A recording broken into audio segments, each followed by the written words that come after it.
Can you hear me now? Yeah. Yeah, all right. Good morning. Good morning. Good morning. Good morning. Good morning. Good morning again. Good morning. All right. We're awake this morning. That's great. How are you guys this morning? Good. Awake? Besides awake, good? Well, let's just do a little bit of review here from last 2 weeks ago when we were together. Does anybody remember what we talked about? Anything specific stand out to you? Anybody?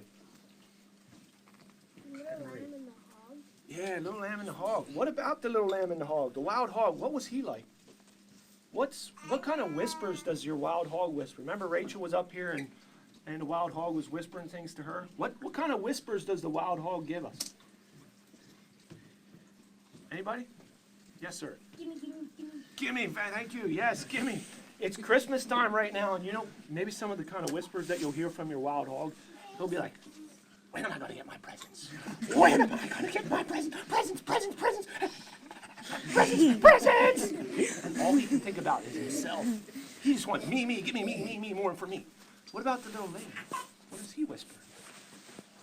What kind of things does our little lamb whisper to us?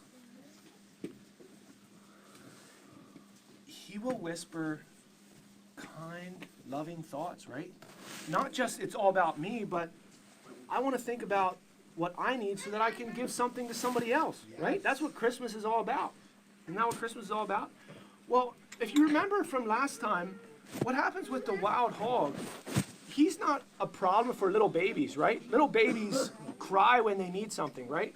Does your little brother and sister cry when they need something? Yeah, they do. They are in need, and that's okay. That's not bad. It's not wrong to have needs.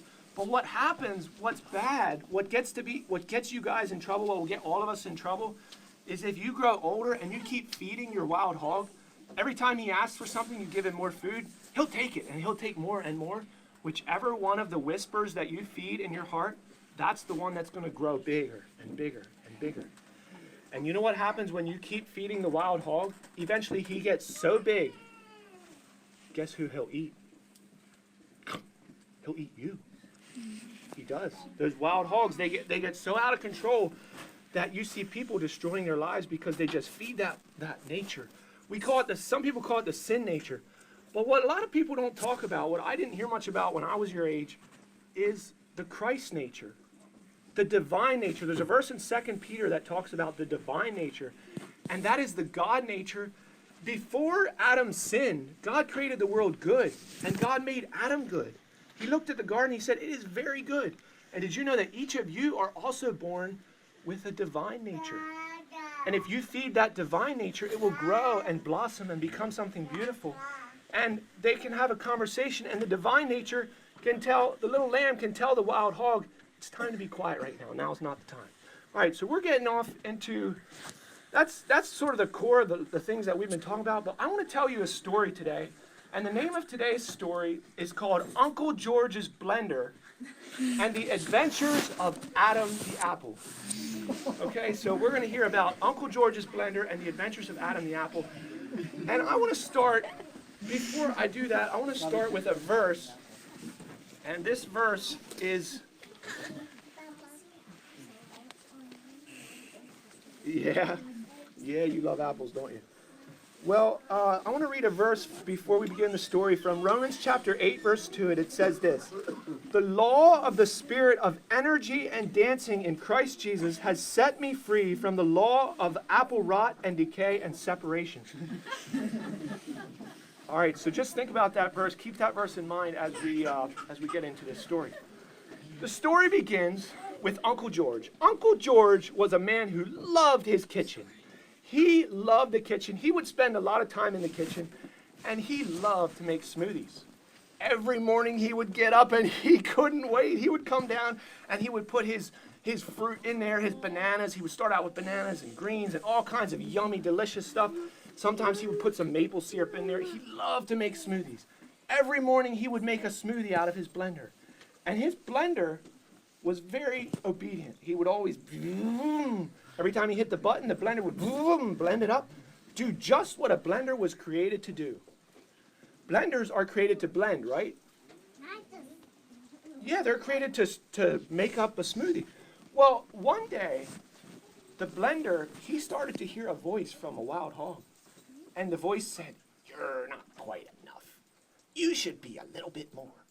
You need to be like everybody else around you. You're not just a blender. Look at Uncle George and all the needs he has. He needs more than just a smoothie. Look, he goes to the bathroom and then he goes up and changes his clothes and he washes his clothes. Why don't you help him take care of some of his other stuff?" And you know, there's one thing about the wild hog, something kind of a dangerous secret that I want to tell you. A secret, but this is where the wild hog gets really sneaky. Sometimes he is so sneaky that he will make it look like he will make it look like he's the little lamb, and he will give whispers that say, "You should help him. You should do something good. You should do something amazing and glorious." And he will give whispers like that, and it sounds so good that you think it's the little lamb talk. And that's what Wild Hog was telling Blender. He said, "You should be like the washing machine. You should help him do more stuff than just blend up his smoothies. You could be like everybody else. You could be the whole world. You could be Uncle George's savior." And that's what the blender started to listen to. The blender heard that voice and he thought, "Man, that's a good idea. Why don't I help Uncle George with his laundry?" And one morning, while Uncle George was upstairs sleeping, actually it was early in the morning, it was about 3 o'clock in the morning, the blender woke up and he knew that Uncle George was up there sleeping. And he peeked over, the laundry room was next to the kitchen, and he looked over and he saw a pile of dirty clothes. Uncle George's dirty socks and his hanky were there, and some of Uncle George's clothes. And the blender looked over there and he's like, "Wow, I could help Uncle George do some cleaning and some washing." And so he thought and he believed and he thought he was doing a big favor. He's like, "I'm going to believe this is from God." And it's actually the wild hog talking. And he did all kinds of pressing and thinking and striving. And he unplugged his receptacle from the wall and he wiggled his way over to the washing machine. And he got that part over, and then he even got the bottom part, the engine, and he squeezed himself over, and he got to the washing machine, and he went, "Poof, get out of here, washing machine." And he thought harder, and he pulled the plug of the washing machine out, and then he looked at the receptacle on the wall, and he realized that receptacle is a little bigger than my receptacle that I'm used to getting plugged into. He got a little bit scared, but he thought, "I'm doing Uncle George a favor. I'm going to help him blend up his dirty laundry. I'm going to help him clean his dirty laundry so that I can be his all in all." And he unplugged the washing machine. He went to plug in the receptacle into the wall, and he wasn't made for that kind of energy. He went, "Whoa, whoa, I better plug that out." So he quick pulled it out, but his motor was already, it could hardly turn. He was a little bit worried now. Well, he thought, "Well, I'm already here, so I might as well at least help him a little bit." So he said, "I'm going to give it a try." So he got his blender self out, and he put the dirty laundry in there. And he said, "I'm going to blend it. I'm going to wash this stuff up. Where's the water at?" And he couldn't remember where the water was, so he just tried to turn on his switch by himself. He didn't even know how to do that. And it went, and it made such a horrible sound because his motor was shot from being plugged in, and now the dirty laundry was getting caught in his blades. Are his blades made for washing? No. Well, it got caught up in there, and after a bit, he fell right off the shelf, and it made a big clank-a-clunk, clunk. And Uncle George was upstairs sleeping, and he woke up. What was that sound? Well, he came walking down, and the blender was shot. There was nothing left of the blender. I'm sorry to tell you guys, it's really sad, but that blender could not be used anymore. His blades were all dull from the clothes that he wasn't meant to be washing. His motor didn't work anymore. It couldn't work. Uncle George came downstairs and he saw the blender on the floor and he was sad. He was depressed. He thought, "Now I can't make a smoothie anymore." The blender tried to help him, quote, help him, but he actually made things worse. So Uncle George went over to the kitchen and he looked at his big pile of apples, his big bowl of apples and fruit that he had there. And he was so depressed. He's like, I gotta eat something. I gotta save myself. because I'm just not feeling that great. And so he looked in there, and I want to tell you about one of the apples that was in there, a very special apple named Adam. Adam the apple was a very beautiful apple, and he was like other apples, except that Adam was very content, and Adam had fed his little sheep voice. Adam had fed the quiet, tender voice that told him, it's okay to be an apple. You're allowed to be an apple. Someday, right now, and this was back when many years ago, or not years ago, but many months before Uncle George had found him in his kitchen in his basket of apples, he was hanging from the tree there, and he would listen to little voices, and they would say, you're a beautiful little seed. You're a beautiful little blossom. And he wasn't always an apple like this. At first, he started out small. He started to grow. He became a beautiful apple, and he just loved basking in the sun. And then one day, he got picked. Somebody picked him, put him in their basket, and carried him away. And he was kind of sad at first. He's like, where am I going? I don't know where I'm going. But he learned to trust. He learned to trust that inner voice, the inner voice of the little lamb. And he thought, you know what? It's going to be okay. I'm going to be all right. And he believed that it was okay to be an apple. He didn't know what was going to happen to him, but he trusted that wherever he went, whoever picked him up, whatever happened to him, it was going to be okay.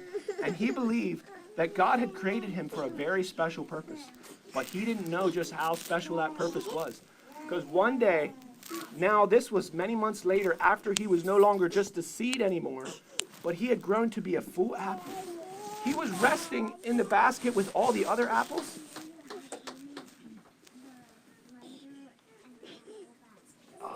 Yeah. Well, this day, he was resting in there with the other apples, and some of the other apples were saying, oh, don't let George get you. He's going to eat you. And when he eats you, you're going to die. But you know what? Adam the apple, he wasn't afraid of dying. He just trusted and he rested that when he dies, he's going to experience something even better and bigger and more amazing. Well, when Uncle George went over to that day after coming down and seeing his blender was destroyed, he was depressed and he needed a really good apple. He wanted something to energize him and change his perspective. So he looked and he saw a bright, sort of reddish apple that wasn't quite as, the green apples don't have as much sweetness. Well, he went over and he looked at that apple and he said, I need an apple. I need a good juicy apple. And the apple was a little bit scared. He's like, what's going to happen when he eats me? I'm going to go inside. But he learned to let go and he trusted. And Uncle George took a bite out of him.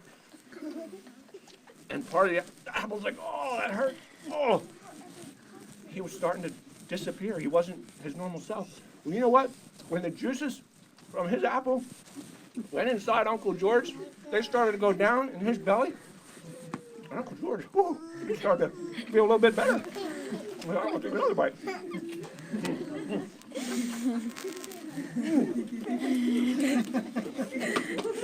And Uncle George had to calm himself down. And you know what? The apple started to go inside there, and the apple became one with Uncle George. The apple disappeared. He was no longer an apple, but he was now a George apple. And he got inside George's body, and the apple, he didn't just see from an apple perspective. All of a sudden, he could see through George's eyes, and he's like, wow, this world's amazing. And he gave George more energy. And then George, he started dancing. And he took another bite. After a bit, the apple disappeared. And George, he started dancing even harder. And he said, this little light of mine, I'm going to let it shine, this little light of mine. And he danced so hard. And then he remembered the next day's Christmas. And he said, let's sing a Christmas song. And he danced even harder. He danced until he couldn't dance anymore. And so to close out, let's sing Away in a Manger. And let's sing it like Uncle George with energy would. All right? Ready? Excuse me. All right. Away in a manger, no crib for a bed. The little Lord Jesus laid down his sweet head. The stars in the sky look down where O Lord Jesus, asleep on the hay. Thank you. You guys can go back to your parents. When Uncle George went to bed that night, he slept better than he ever did because he danced so hard. You guys